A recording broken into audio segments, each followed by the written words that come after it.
There have always been ghosts in the machine. How do we explain this behavior? Random segments of code? Or is it something more? We are on the eve of the largest robotic distribution in history. There will be one robot to every 5 humans.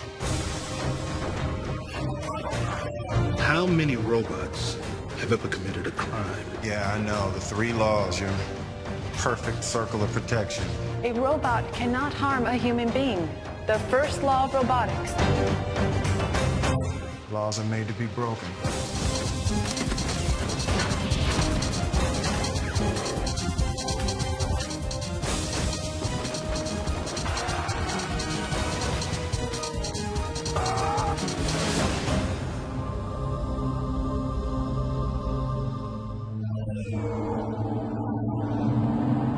It's slightly in the future, and USR, who has revolutionized technology with the first line of personal robots. So all of your technology goes through your robot. And there's a perfect circle of protection for humanity from robots. They're the 3 laws of robotics that govern all robots. The first law, a robot can not harm a human being or by inaction allow a human being to come to harm. The second law of robotics is a robot must obey any order given by a human being unless it conflicts with the first law of robotics. And the third law is that a robot can defend itself unless it conflicts with the first or second laws of robotics. So there's a perfect logic circle. When I was a kid, iRobot was one of the select science fiction books that I always thought would be really cool to make a movie of. It's been a tough one to translate to the screen because it is a series of short stories, as everyone knows, and trying to find the one concise narrative that would try and tell the story in a bit of a nutshell. This is an adaptation of Asimov's work dealing with the 3 laws of robotics. It's a warning about the future. It's a warning about technology. I told you so, just doesn't quite say it. We come into the world through the eyes of Will's character. Homicide, Spooner. My character hates technology and hates robots. He used to be a really outgoing, fun guy, but he experienced a tragedy and has become somewhat paranoid. Baby, you can't be looking in the shadows all the time. The rollout of USR's new generation of robot, the NS5, was marred by the death of designer Alfred Lanning. It looks like a suicide, but it feels like a homicide. Detective, the room was security locked. No one came or went. You saw that yourself. Doesn't that mean this has to be suicide? Yep. Unless the killer's still in here. The whole plot revolves around a robot that is accused of the murder.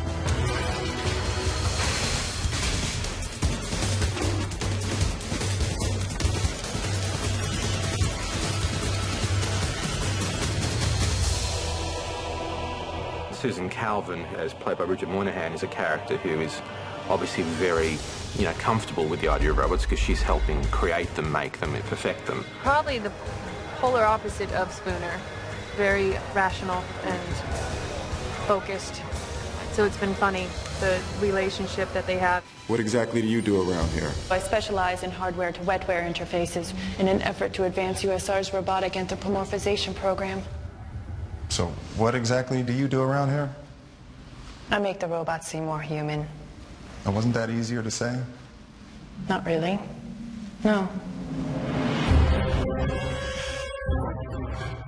Will's character and Bridget's character are sort of swept into this kind of intrigue of trying to understand whether the robot really did commit this murder or not. My robots don't kill people. That thing threw somebody out of a window. Is that registering with you? I played Lawrence Robertson, who is the head of USR. And he has developed these robots from the beginning with Dr. Lanning. And I'm convinced that this one prototypical NS5 robot that was built by Alfred Lanning has a bug.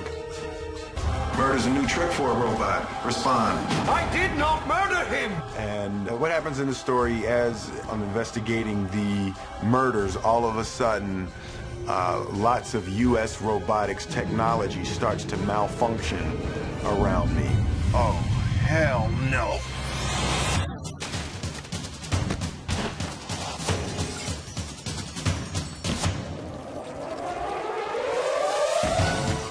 And Dr. Calvin and my character begin to dive farther into it, and we discover a deep, dark secret. There's a bigger problem with the robots.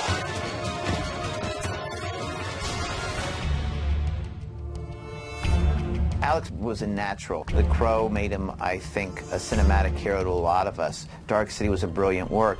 You need a visionary. And this, I think, for him, is the perfect marriage of just a story that is, you know, compelling and yet is set within this world that he is very much suited to bring to life. He is one of the most visually arresting directors that we have working today. I sort of described it early on as a documentary of the future because I really wanted to steer away from Hollywood's sort of theatrical kind of approaches to the future. I felt it was important to try and create a strong sense of reality in this film so that you could actually really believe that you're in this world populated by robots in 35 years' time. So I think people will find the world strangely familiar. Action!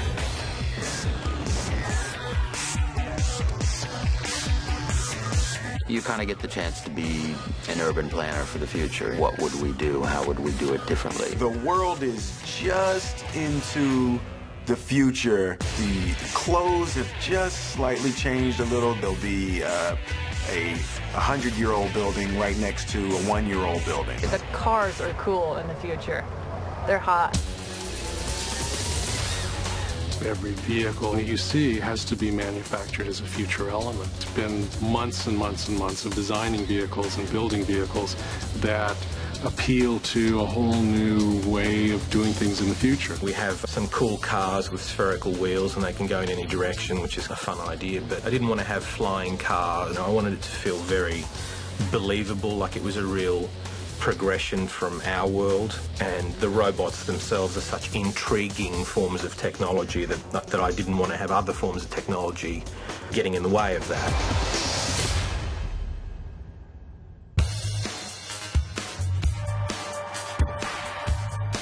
The bar keeps getting raised.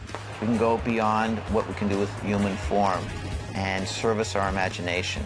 As that bar keeps getting raised higher and higher and higher, it's up to us to create fantasy that's more and more spectacular. The way we envision the show to be able to shoot it is we had a sort of a mantra, with, without, clean, reference.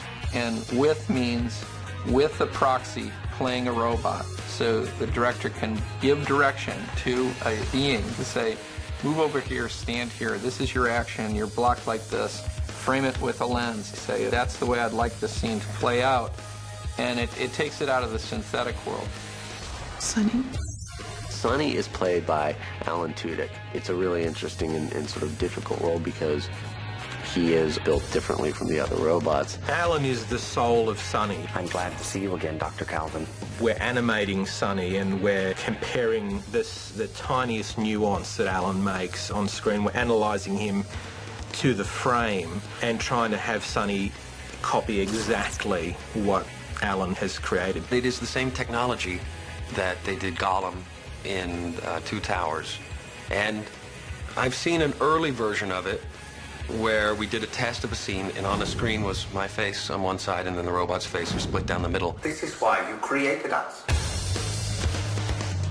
It's probably a very tough job for an actor because in the end of the day, you'll never see his face, but you will see the embodiment of his work. I'm fortunate to actually have an actor that I'm working with. Even though he's wearing a green suit, it looks very silly. You get the Jolly Green Giant, Kermit the Frog. Hey, it's not easy being green, is it? One of my favorites is a speed skater for the Irish Olympic team. Also, that applies for luge and bobsledding. I'll be happy not to wear this. I'll be happy not to wear this. I mean, my hair's kind of, my red, so sort of an orange-green thing going on, and it's just not, it's not flattering. We had to find a way that all the robots walked the same way, moved in the same way. And so we have Paul Mercurio as our robot choreographer. Paul was the star of Strictly Ballroom, and he's come on board to teach our robots how to walk, how to move. Robot school is, it's an intriguing kind of issue because you know, in school you got to learn things. You know, my robot school was about unlearning things. Step and stop. Take a character that obviously looks like a robot and take a human movement and then, you know, just take that human movement and step it down once. Just take away a few subtleties. You know, less is more. That's hilarious. Ready? That's a good robotic fall there. We're trying to create a fairly elaborate world, and I've embraced new ways of doing things with digital technology. There were many scenes where literally Bridget and Will were the only real thing in the scene. If you can't remember the last time you weren't on a set that wasn't green, that'll give you a sense of the scope of the film. Because every time there's a robot, every time there's a stunt. That's what's going to be so crazy is that, you know, I know what we're shooting on a day-to-day basis, but then actually seeing the movie with everything else added to it that I don't see on a daily basis is going to be a trip. It's definitely the most special effects work I've ever been involved with, and I've done some big special effects movies, and this one is far beyond anything that I've ever done.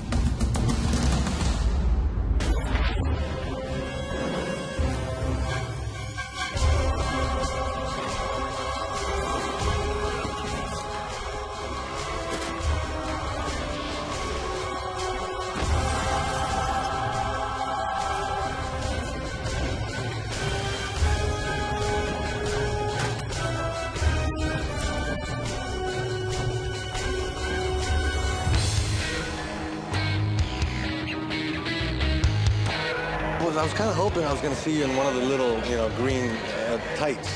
You know, I thought about wearing the green tight suit. It's only for the robots, right? But it's, yeah, you know, only the robots get to wear them, because I wanted one. Because I actually wear green tight underwear just in honor of the guys. That's nice. That's very nice.